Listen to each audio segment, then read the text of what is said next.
الحمد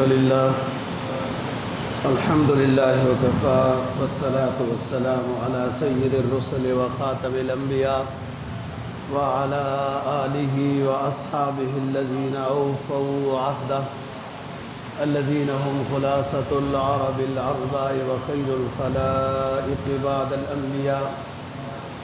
أما بعد فأعوذ بالله من الشيطان الرجيم. بسم الله الرحمن الرحيم. انفروا خفافا وثقالا وجاهدوا بأموالكم وأنفسكم في سبيل الله ذلكم خير لكم إن كنتم تعلمون.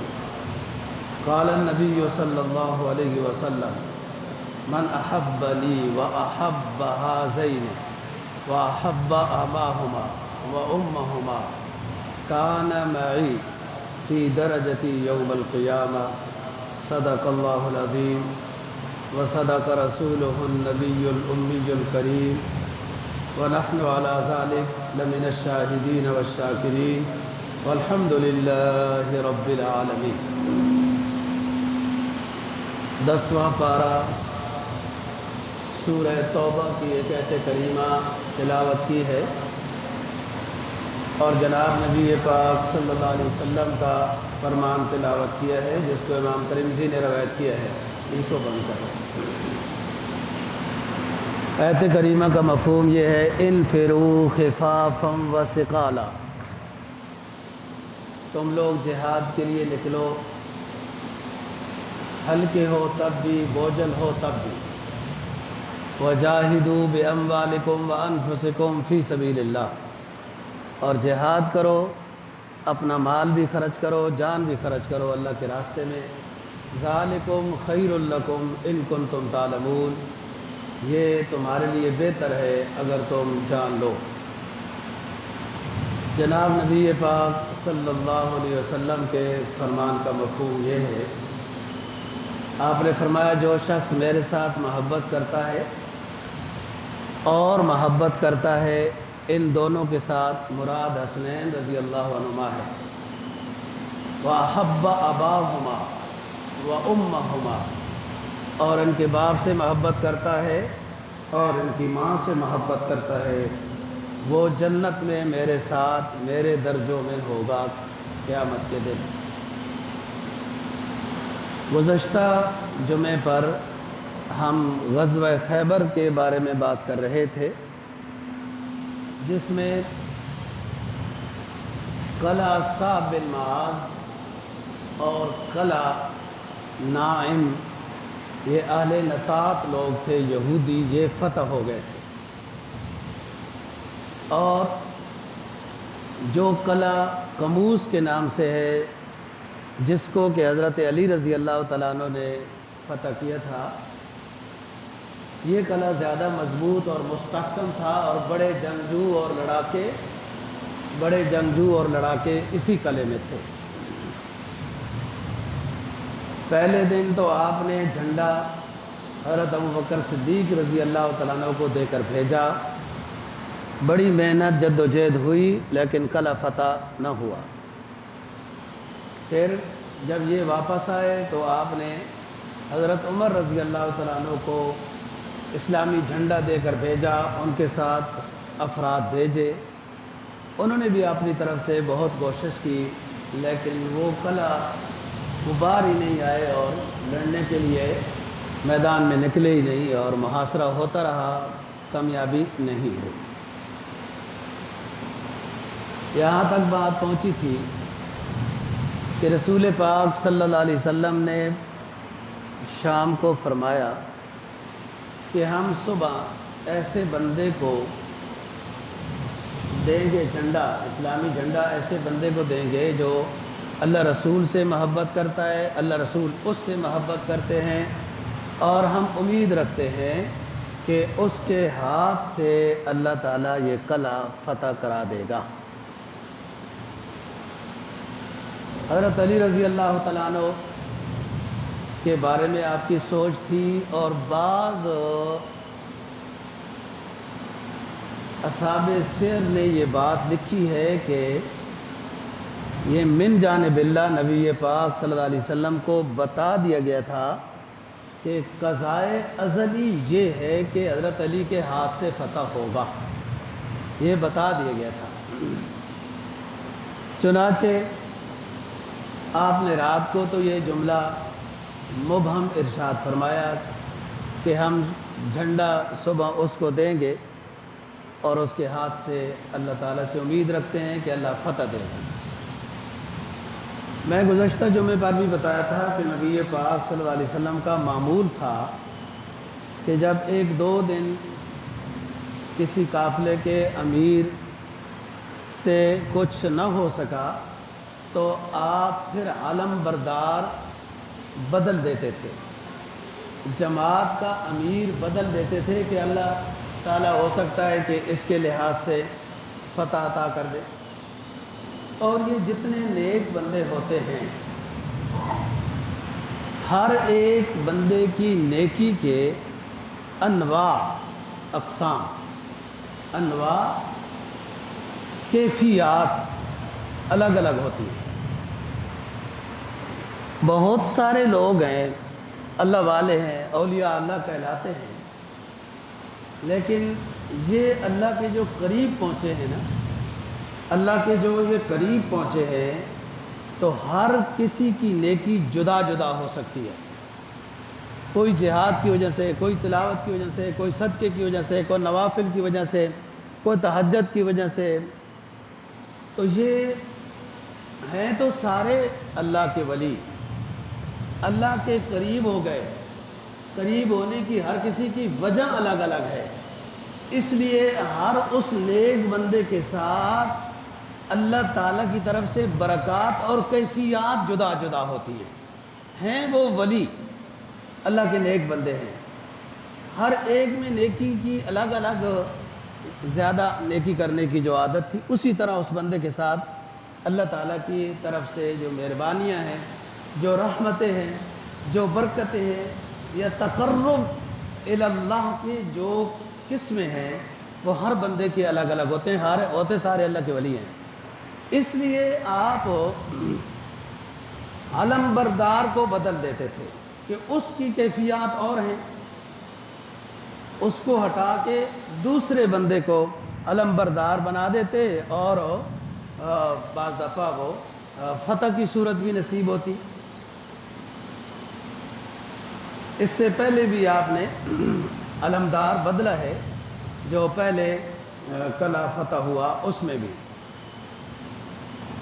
اس میں حضرت علی رضی اللہ تعالیٰ عنہ کے پہلے دن آپ نے ابو بکر کو کہا، نہیں ہوا۔ دوسرے دن حضرت عمر گئے، کوشش ہوئی، چند دن محاصرہ ہوا، نہیں ہو سکا، تو آپ نے فرمایا کہ ہم صبح ایسے بندے کو دیں گے جھنڈا جو اللہ تعالیٰ فتح عطا کرے گا اس کے ہاتھ سے، اور اللہ رسول سے وہ راضی ہے، وہ اللہ رسول سے راضی ہے۔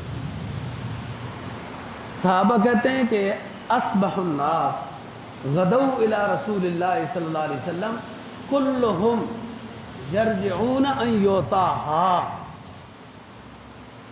صبح جب ہوئی، سارے لوگ دعاؤں میں لگے ہوئے ہیں کہ اللہ کرے جھنڈا مجھے ملے، اللہ کرے جھنڈا مجھے ملے، کیونکہ رات کو فضیلت بیان ہو گئی تھی، تو اللہ کرے جھنڈا مجھے ملے۔ حتیٰ غدوا الی رسول اللہ صلی اللہ علیہ وسلم کلہم یرجعون ان یطاہا، کہ جھنڈا ہمیں عطا ہو جائے۔ صبح ہو گئی، رسول پاک صلی اللہ علیہ وسلم نے فرمایا کہ علی کہاں ہے؟ تو بتایا حضرت جی کہ یشتکی عینیہ ہے، اس کی دونوں آنکھیں خراب ہیں۔ آپ نے فرمایا کوئی بات نہیں، لے آؤ اس کو۔ لایا گیا، دونوں آنکھیں بار اور سرخ وغیرہ ہوئی ہیں۔ بصق رسول اللہ صلی اللہ علیہ وسلم علی عینیہ، اپنی لعاب مبارک ان کی دونوں آنکھوں کے اوپر لگائی اور وہ بالکل ٹھیک ہو گئے۔ آپ نے فرمایا کہ ہم جھنڈا آپ کو دے رہے ہیں، قلعہ کاموس کی فتح کے لحاظ سے جھنڈا آپ کو دے رہے ہیں، اور امید رکھتے ہیں کہ اللہ تعالیٰ فتح دے گا۔ حضرت علی نے کہا کہ حضرت جی انی اقاتلہم حتیٰ یکونوا مثلنا، میں ان کے خلاف لڑتا رہوں، قتال کرتا رہوں، یہاں تک کہ وہ ہمارے جیسے ہو جائیں، یعنی یا مسلمان ہو جائیں تو یا پھر جی ختم ہو جائیں۔ تو آپ نے فرمایا کہ یا علی انفذ علی رسلک، آپ جو ہے رکو تھوڑا سا، اتنا جلدی قتال کا فیصلہ نہیں کرنا۔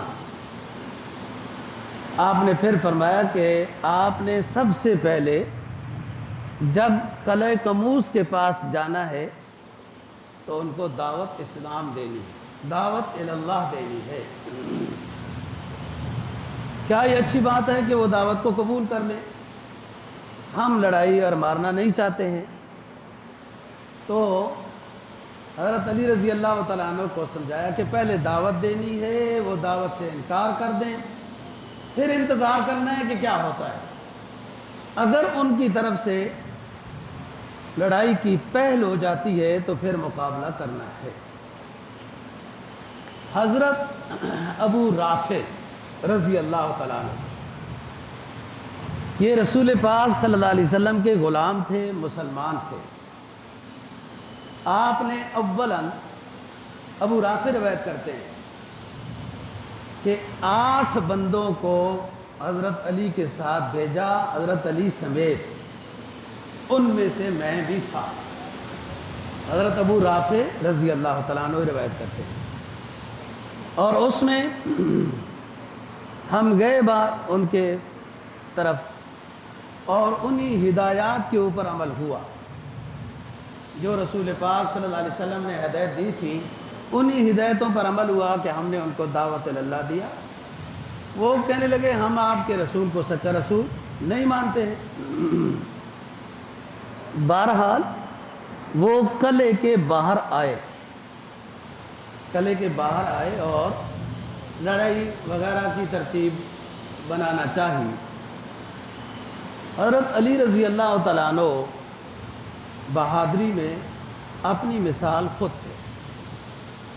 عرب میں لڑائی کا طریقہ کار یہ ہوتا تھا کہ جب ادھر بھی لوگ جمع ہو گئے، مسلمان بھی جمع ہو گئے، تو پھر ایک بندہ باہر نکل کر للکارتا تھا، اور وہ جملہ یہ ہوتا تھا کہ حل من مبارز، کیا تم میں کوئی ہے ہمارا مقابلہ کرنے والا؟ غزوہ بدر میں بھی جو صحابہ باہر نکل کر للکارنے والے تھے ان میں حضرت علی رضی اللہ تعالیٰ عنہ بھی تھے۔ غزوہ احد میں بھی جو للکارنے والے تھے ان میں حضرت علی، حضرت حمزہ وغیرہ رضی اللہ عنہ تھے۔ اسی طرح احزاب میں بھی، یہاں پر بھی گویا کہ حضرت علی رضی اللہ تعالیٰ عنہ کی بہادری، شجاعت، مضبوطی جسم کے لحاظ سے بھی اور روحانی لحاظ سے بھی۔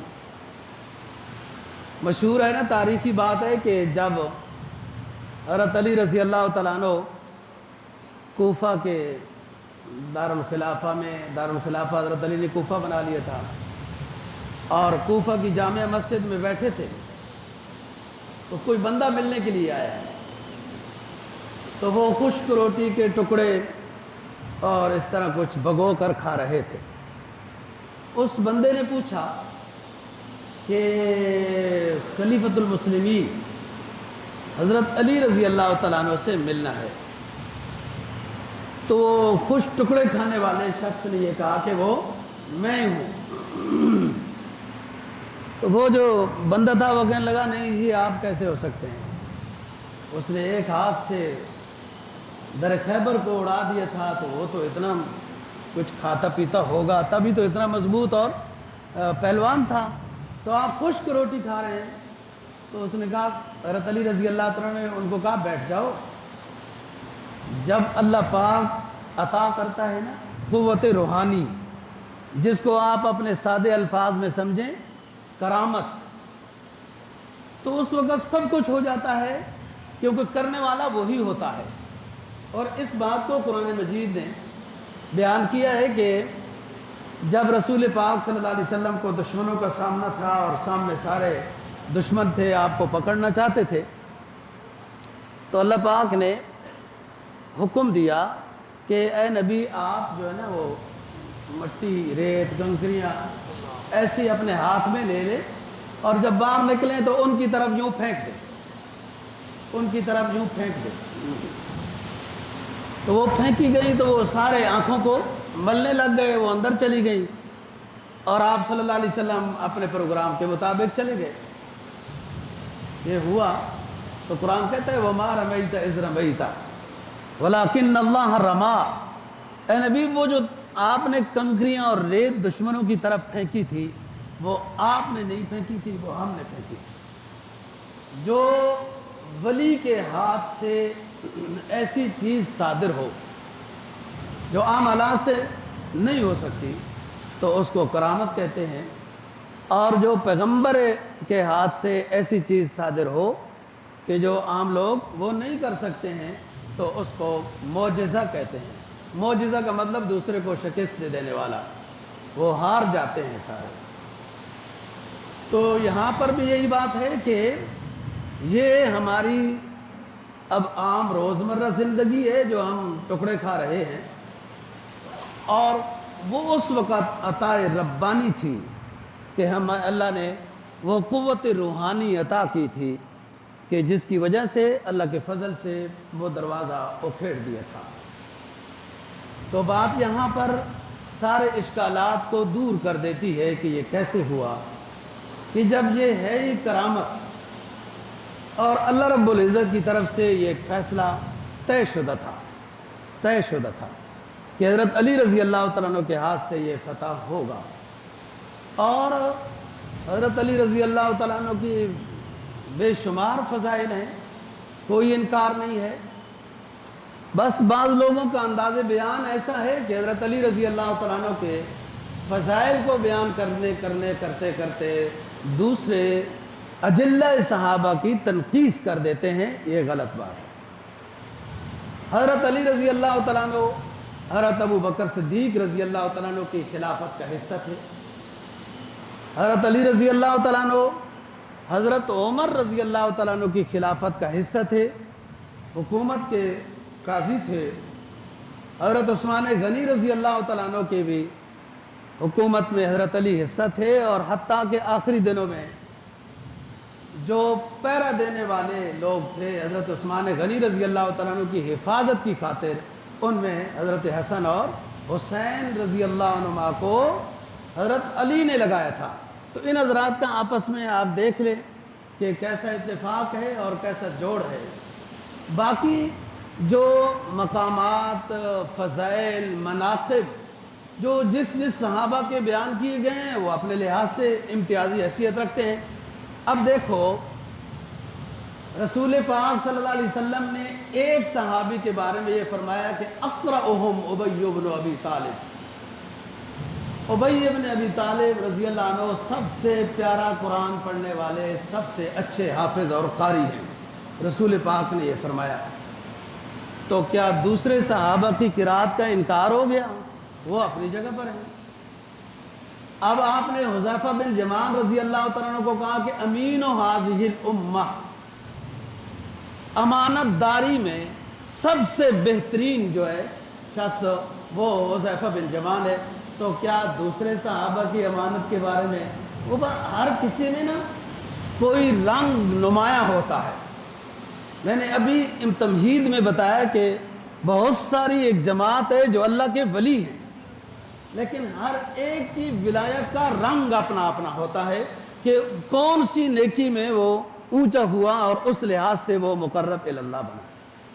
اب بعض حضرات مفسرین نے لکھا ہے کہ محمد الرسول اللہ، اللہ کا رسول ہے محمد صلی اللہ علیہ وسلم، والذین معہ ابو بکر مراد ہے، اشداء علی الکفار عمر مراد ہے، رحماء بینہم عثمان مراد ہے، رکعان سجدائیں نماز میں زیادہ آگے بڑھنے والے وہ حضرت علی رضی اللہ تعالیٰ عنہ مراد ہے۔ اس عہد سے حضرت ابو ہریرہ رضی اللہ تعالیٰ عنہ جب یہ جنگ صفین کا مسئلہ تھا اور صلح ہو گئی تھی، منافق کبھی صلح کو اچھا نہیں سمجھتا، رات کو ویسے ہی تیر چلا دیے اور یوں کر دیا، جنگ شروع ہو گئی۔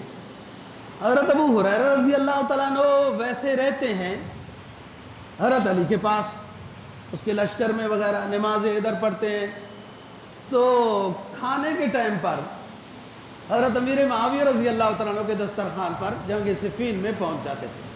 صحابہ نے کہا یار یہ کیا بات ہے، آپ عام حالت اور دن نماز وغیرہ میں ادھر ہوتے ہیں، کھانے کے ٹائم پر ادھر چلے جاتے ہیں۔ کہا دونوں صحابی ہیں، دونوں اللہ کے رسول کے ماننے والے ہیں، کھانا ادھر اچھا ہوتا ہے، نماز ادھر اچھی لگتی ہے، کہ حضرت علی کی نماز بہت خشوع و خضوع والی تھی۔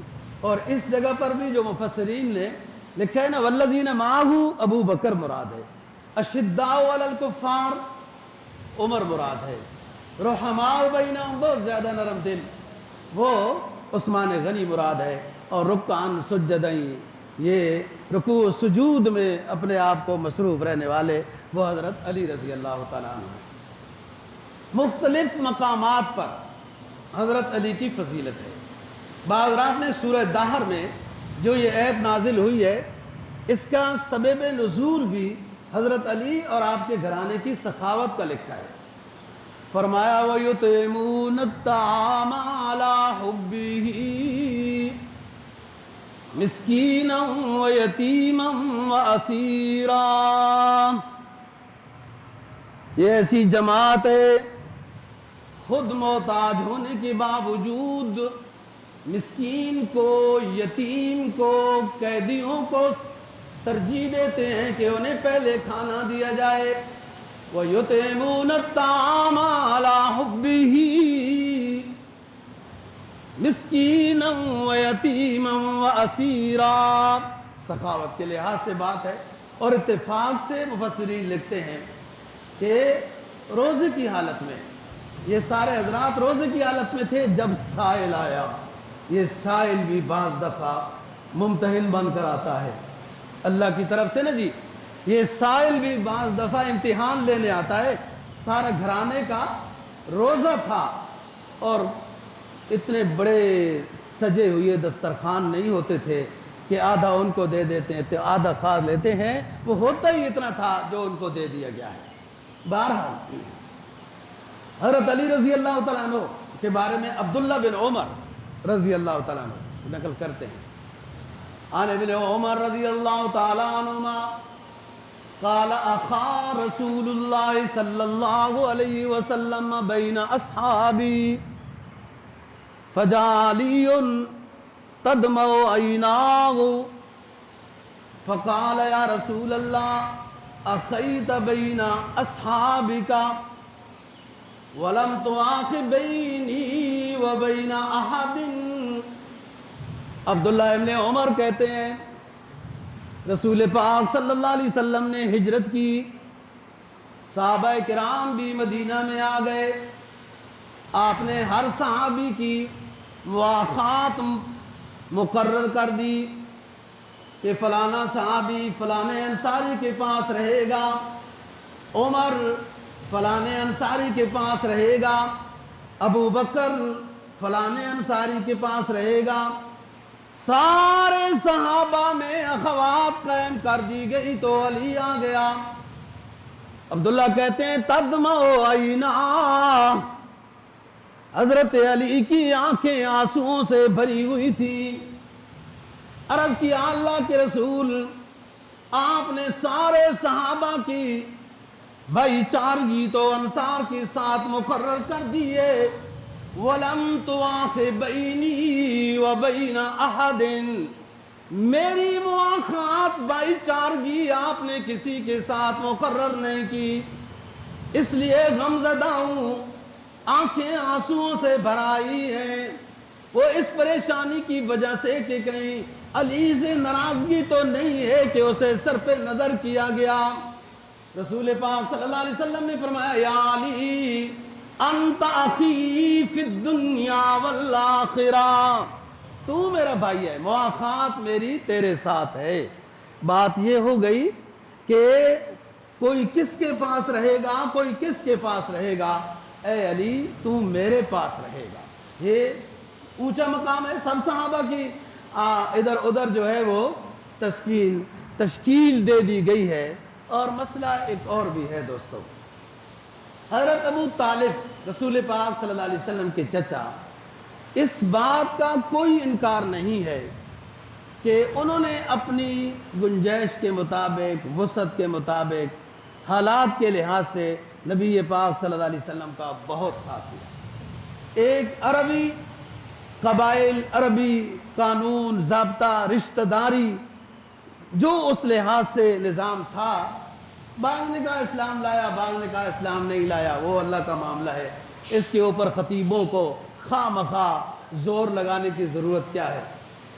کہ کوئی جناب لگے ہوئی ہیں کہ ابو طالب کا ایمان کوئی نہیں ہے، کوئی لگے ہوئی ہے کہ ہے، یہ کوئی معاملہ خدا کے حوالے بھی ہونا چاہیے نا جی۔ بہرحال اس میں تو کوئی کلام نہیں ہے کہ انہوں نے بہت ساتھ دیا ہے، آپ کو ہر طرح کا خیال کیا ہے، اور خود کوئی اتنی مالداری کیفیت میں بھی نہیں تھے، اولاد بھی کافی تھی۔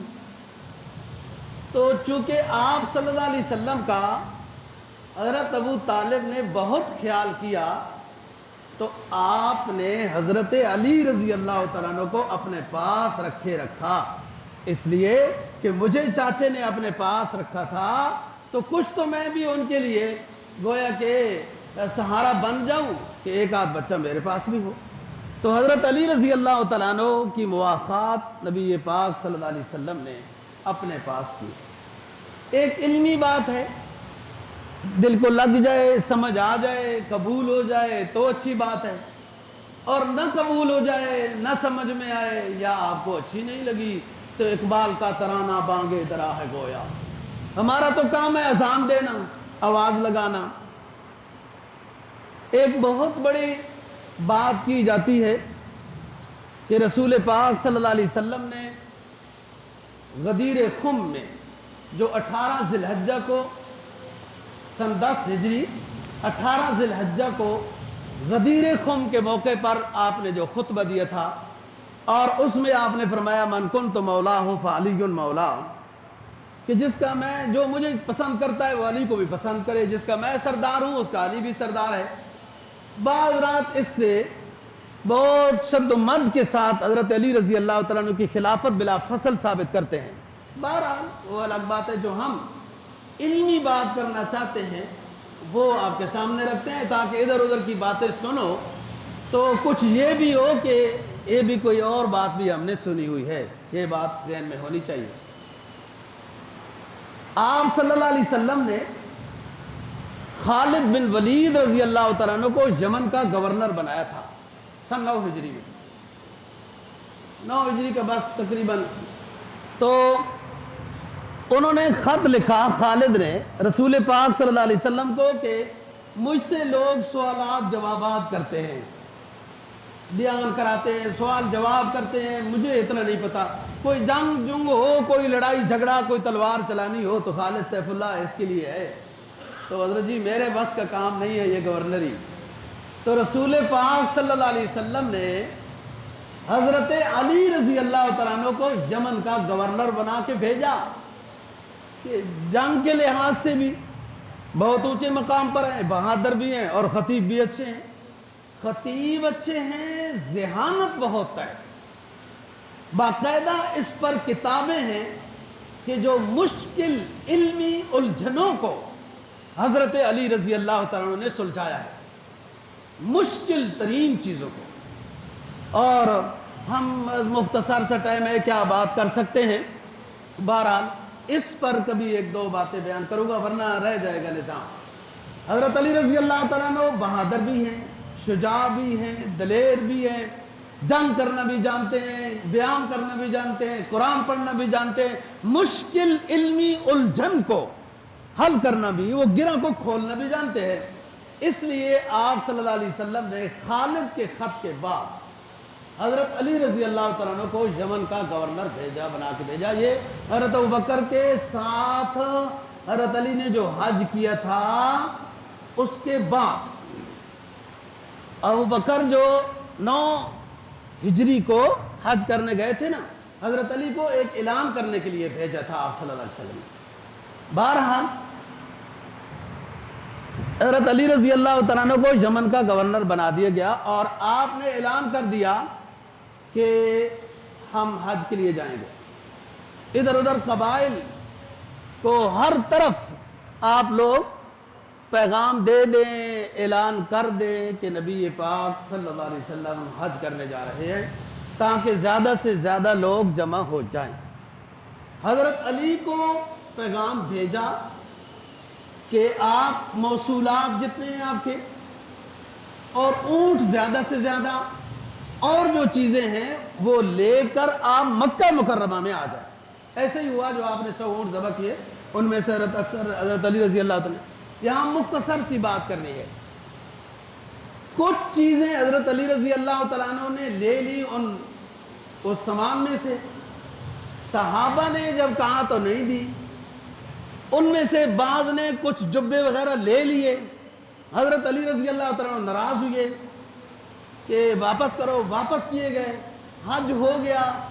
حج کے بعد جب اس مقام پہ آپ ٹھہرے جس کو غدیر خم کہتے ہیں، تو لوگ کچھ باتیں کر رہے تھے جو حضرت علی رضی اللہ تعالیٰ عنہ کے خلاف تھی، بے ادبی کر رہے تھے کہ یہ مال غنیمت یا اس فلانے مال میں سے انہوں نے یوں لے لیا، یہ لے لیا، ہم نے جب لیا تو ہم سے زبردستی واپس کرا دیا، یہ باتیں وہ لمبے واقعات ہیں وغیرہ۔ مختصر آپ صلی اللہ علیہ وسلم کو جب پتہ چلا تو آپ نے لوگوں کو سمجھایا کہ چھوڑو ان باتوں کو، کیا کرتے ہو، چیزیں آتی رہیں گی، سامان جاتا رہے گا، تقسیم ہوتا رہتا ہے، کسی کی بے ادبی نہیں۔ اور خصوصاً حضرت علی رضی اللہ تعالیٰ عنہ ایک ذی قدر شخص ہیں، میرے رشتہ دار ہیں، آپ لوگ اس طرح کی باتیں کرنا چھوڑ دو۔ بہت سارے لوگ تو رک گئے، کچھ یمن سے نو مسلم کہیں جو بھی ان کے ساتھ آئے ہوئے تھے یمن سے، وہ پھس پھس پھر بھی کر رہے تھے۔ آپ نے صحابہ کرام رضی اللہ تعالیٰ عنہ کو حکم دیا کہ وہ جو 3-4 درخت اکٹھے ہیں نا، جگہ نیچے سے صاف کراؤ اور وہاں پر ہم نماز پڑھتے ہیں۔ زور کی نماز آپ نے پڑھائی اور اس کے بعد خطبہ دیا۔ اس خطبے میں لوگوں کو سمجھایا جو میرے ساتھ دوستی رکھتا ہے اس کی علی کے ساتھ بھی دوستی ہے، جو علی کے ساتھ دوستی رکھتا ہے اس کی میرے ساتھ دوستی ہے، جو علی کے ساتھ دشمنی رکھتا ہے میرے ساتھ اس کی دشمنی ہے، جو علی کے ساتھ میرے ساتھ دونوں مل کر دوستی اور محبت اور احترام کا رشتہ آپ لوگوں کا ضروری ہے۔ میں جو بتا رہا ہوں وہ تقسیم میں یا یوں یا آگے پیچھے ہو گیا، بس ختم بات ہو گئی ہے، اب یہ باتیں نہ کرو۔ اور اس وقت آپ نے یہ فرمایا من کنت مولاہ فعلی مولاہ، جس کا میں بڑا ہوں، جس کا میں سردار ہوں، جس کا میں دوست ہوں، اس کا علی بھی دوست ہے۔ اور پھر اگلے جملے بھی ہیں کہ جس نے علی سے دشمنی کی ہم سے دشمنی کی، جس نے علی سے دوستی کی وہ ہم سے دوستی کی۔ دوستو ایک فتنہ بن گیا تھا، شور شرابہ ہو گیا تھا، اس مال کے بارے میں جو حضرت علی یمن سے لے کر آئے تھے کہ تقسیم ٹھیک نہیں ہوا۔ اس فتنے کو ختم کرنے کے لیے نبی پاک صلی اللہ علیہ وسلم نے غدیر قم میں خطبہ دیا اور حضرت علی رضی اللہ تعالیٰ عنہ کی فضیلت بیان کی ہے۔ یہ واقعہ حضرت علی کا۔ باقی جو جدھر سمجھے، جدھر جائے، جدھر لے جائے، کون بابو کس کو سمجھا سکتا ہے اس دور میں؟ تو اللہ تعالیٰ ہم سب ہر وقت اہدنا الصراط المستقیم مانگتے ہیں۔ حضرت علی رضی اللہ تعالیٰ عنہ کا فرمان سنیے۔ عن علی رضی اللہ تعالیٰ عنہ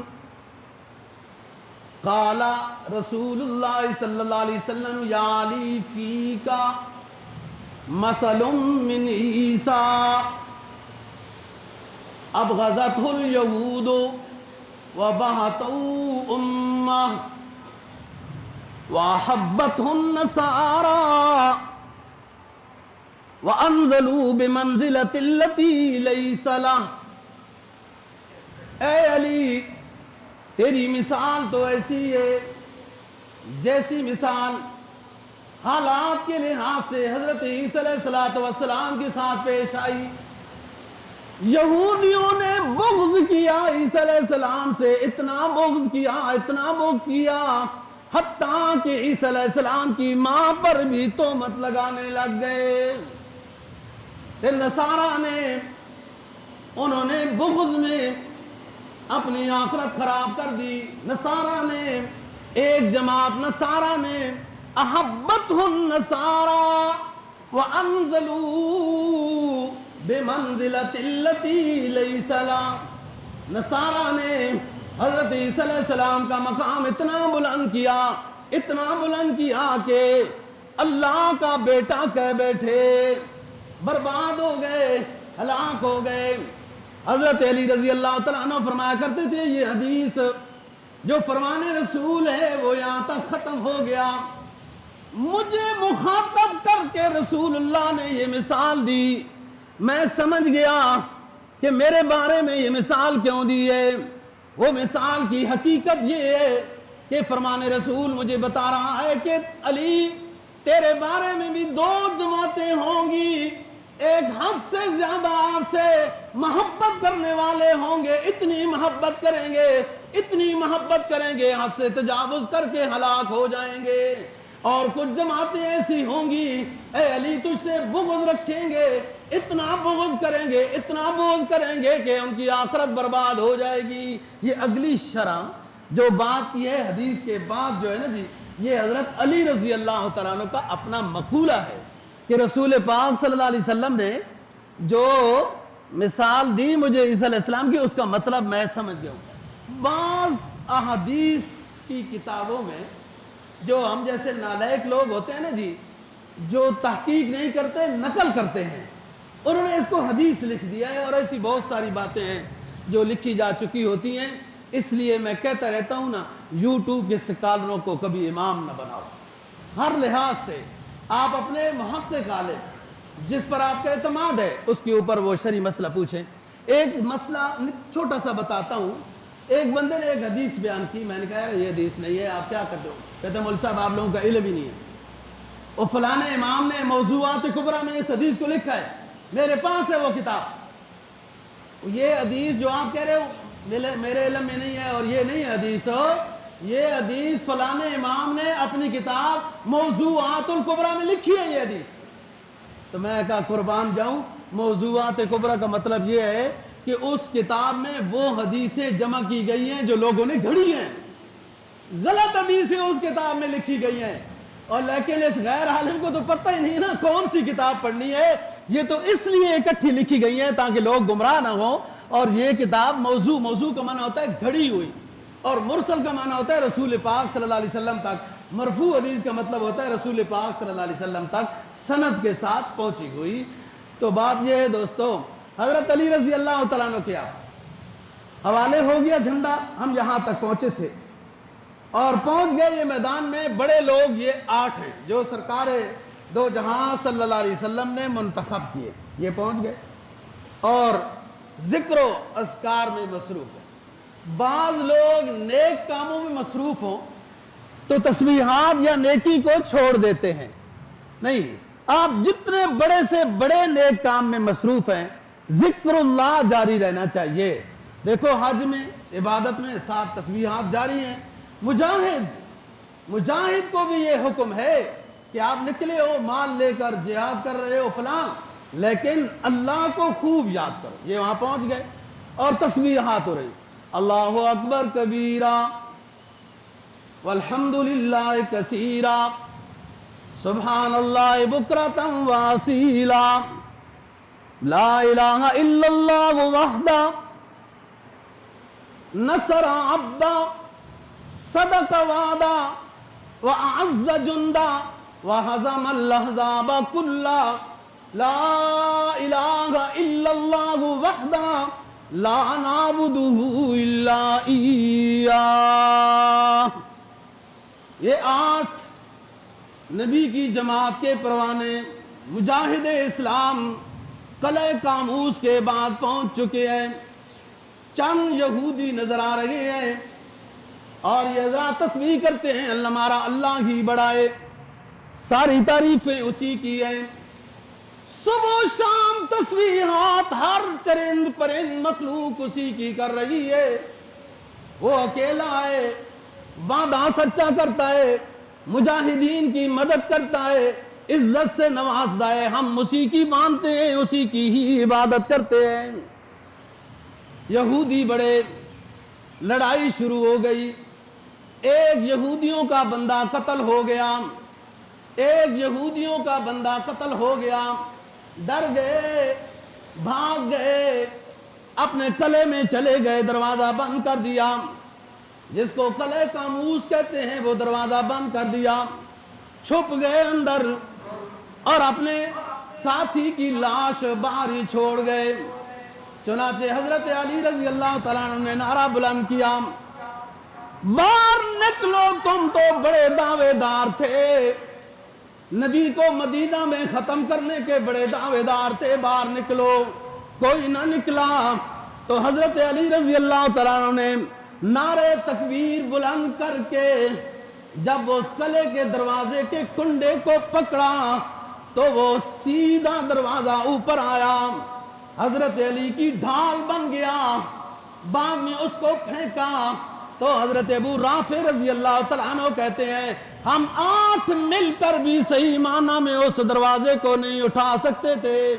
حضرت علی اندر گئے اور مرحب کی ان کا جو پہلوان تھا آواز آیا، کہنے لگا علمت خیبر انی مرحبو،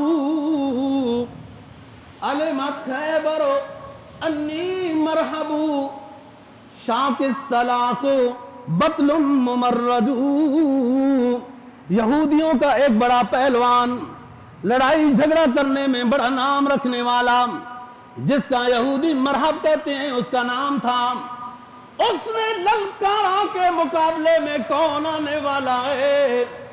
مجھے سارا جہان جانتا ہے، خیبر والے جانتے ہیں کہ میں مرحب ہوں، اسلحہ پہنا ہوا ہوں، بڑا مضبوط پہلوان ہوں اور جنگوں کا میں تجربہ بھی رکھتا ہوں۔ یہ اس نے نعرہ بلند کیا۔ مقابلے میں ایک صحابی سب سے پہلے گئے جن کو عامر کہتے ہیں، انہوں نے کہا علمت خیبر انی عامرو، شاک السلاق بطل مغامرو۔ خیبر جانتی ہے، سارا جہان نبی کے مجاہدین کو جانتا ہے، نکلاؤ میدان میں آج کیا ہوتا ہے دیکھا جائے گا۔ تو حضرت علی رضی اللہ تعالیٰ نے پھر جواب دیا، فرمایا ان الذی سمتنی امی حیدر کغایات الغیاث بطل مبرج۔ سنو میری ماں نے میرا نام ان الذی سمتنی امی حیدر، میری ماں نے میرا نام تو حیدر رکھا تھا، بعد میں تبدیل کر دیا گیا اور علی رکھ دیا۔ حیدر کا تو معنی یہی ہوتا ہے، کہاں بات جنگلوں کے شیر کو حیدر کہا جاتا ہے۔ آ جاؤ مقابلے میں، اللہ رسول کا شیر آیا ہوا ہے اور ایک اللہ اکبر کا نعرہ بلند کر کے حضرت علی نے مرحب کے سر پر جو تلوار ماری اس کا سر 2 ٹکڑے ہو گیا۔ کسی اقبال کیا کہتا ہے؟ اقبال کہتا ہے تو ہی کہہ دے کہ اکھاڑا در خیبر کس نے۔ بعد میں حضرت علی سے پوچھا جاتا تھا کہ اتنا وزنی دروازہ جو آپ نے ایک ہاتھ سے اکھیڑا اور پھر اس کو ڈھال بنا کر بھی استعمال کرتے رہے، وہ طاقت کہاں سے آئی؟ اتنی بڑی شجاعت اور مضبوطی کہاں سے آئی؟ تو فرمایا یہ فضل ربی ہے، اللہ عطا کرنے والا ہے۔ تو ہی کہہ دے کہ اکھاڑا در خیبر کس نے، شہر کیسر کا جو تھا وہ جاڑا کس نے، توڑے مخلوق خدا بندوں کے پے کر کس نے، اور کٹ کر رکھ دیا کفار کا لشکر کس نے۔ یہ حضرت علی رضی اللہ تعالیٰ عنہ کی یہ بہادری ہے۔ قلعہ کموس جو فتح ہوا پہلے سی بشارت تھی اور نبی پاک صلی اللہ علیہ وسلم کو اللہ کی طرف سے حضرت علی کے ہاتھوں سے یہ فتح ہونا، بعض محدثین کہتے ہیں کہ یہ بتا دیا گیا تھا۔ اللہ تعالی ہم سب کو آل بیت اور حضرت صحابہ رضی اللہ عنہم کو کی عقیدت اور ان کے ہدایات پر عمل کی توفیق نصیب فرمائے۔ وآخر دعوانا الحمدللہ۔